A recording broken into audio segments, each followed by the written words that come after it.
పంచేది తన మదిలోని కలకలనన్ని అమ్మలకేగ తెలిపేది నెలతలే లేకుంటే దేవుడికి నెలవేది భక్తులే రాకుంటే గుడికి ఇక వెలుగేది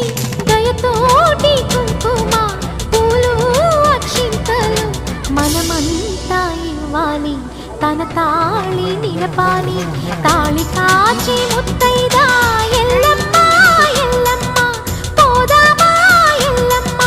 ముసురు కాచే